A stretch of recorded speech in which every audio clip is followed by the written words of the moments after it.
Ben is a very enthusiastic person, well, at least he used to be. He loved nature when he was younger. Going to the park every afternoon with his parents was always the highlight of the day. Playing on the colorful swings, seesaws, and slides made his day. But sadly, that may never happen again. The area that used to be the park is now a city dump. More factories are being built in the city, so the waste is dumped in the park. Just a few years ago, a climate crisis happened. The smoke from the factories left only specks of the ozone layer. The air was now unbreathable. The only way to breathe was to put government air filters in windows and wear helmets outside. Since food and water were rare, governments give us artificial food and water to survive. But hope is not lost. There is still one standing tree in the whole world, and that is in the center of Ben's town. Its name is the home tree. No one was allowed to go near the tree because the government thinks someone could accidentally drop something harmful onto the grass and destroy the last living tree. Its seeds are still on the tree, but the law states that they should naturally spread and grow without the help of us. Ben never knew that this would happen. He always wished his life was normal, just like his childhood. Ben, like most commoners in the world, worked in factories. The wealthier, however, still made business as usual.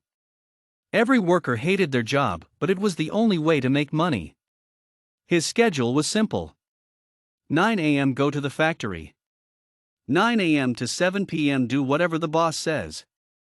7 p.m. go home. When he first worked at the factory, he was assigned a partner that was also a newbie. His name was Henry. Ever since then, they saw each other every day at work. Every task they had to do was together. They were the best of friends, but one day, something terrible happened. June 19, 31:45. It was a normal day at work, but something terrible happened. His helmet ran out of oxygen and he died. The end. No, I'm joking. Late April Fool's joke. So, here's what actually happened. June 19, 31:45. There was a spider.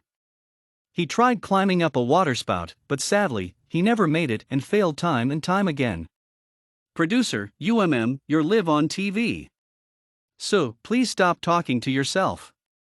Narrator, oh, okay. Sorry about that. Ahem. Tries copying Super Mario 64 sound, here we go. June 19, 31:45. The sun was hotter than normal, so the police put around the protective dome around the tree. Sandy Cheeks has helped us. Anyway, Ben had to put on a bit more gear, and had more air conditioning in his suit. He wanted to go to his local store to get more food for his pantry before leaving for work. The place was less crowded than usual.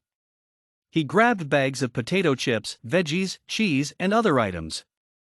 He wanted to make his signature dish, the Big Ben slice. His neighborhood loved his pizza and asked him to make some for them. Of course, it's always free. After putting everything in his pantry, he looked at the time and noticed there were 10 minutes left. Putting his suit back on, he raced to the factory where he arrived in the nick of time. The boss appeared in front of us a bit later and told each pair our assignment. Today's assignment was to clean the pipes. He hated that job. All day he had to clean and get laughed at by the executives when they passed by. After hours of cleaning, it was their lunch break. Ben and Henry walked out of the factory and went to the town's best hot dog store, Petco without roofs. Basically, the dogs are already sweating and are very hot, therefore, hot dogs. Producer, chuckles, nice commercial break. Narrator, why thank you. Anyway. The hot dog store was called Yummy Dogs. There were a variety of hot dogs available such as chili cheese dog, pizza dog, and dogs for sale, although it was not edible. Henry took the hot dog flavored hot dog, while Ben took the Mario dog, which was just a scribble of classic Mario with ketchup and mustard. After the lunch break, it was back to sweeping and dusting. Around 3:30 in the afternoon, there was a huge clacking sound inside one of the pipes.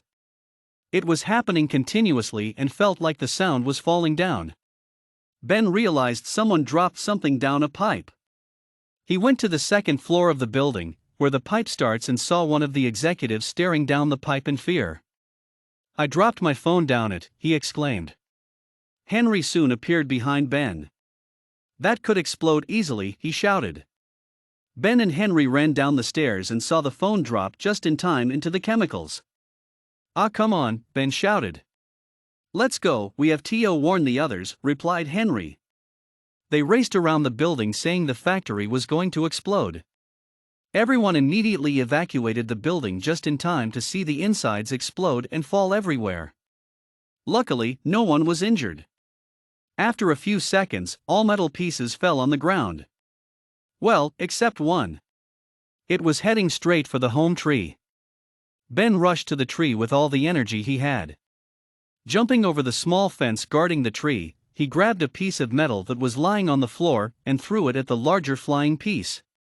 Its aim was weak, but slowed the thing down a bit. It didn't do any damage to the tree. He was the hero of the trees. Lorax of the home tree. The end. Narrator, are we done yet? Producer, no. 5 seconds later. Narrator, are we done yet? Producer, nope. 10 seconds later. Narrator, are we done yet? Producer, why are you keep asking?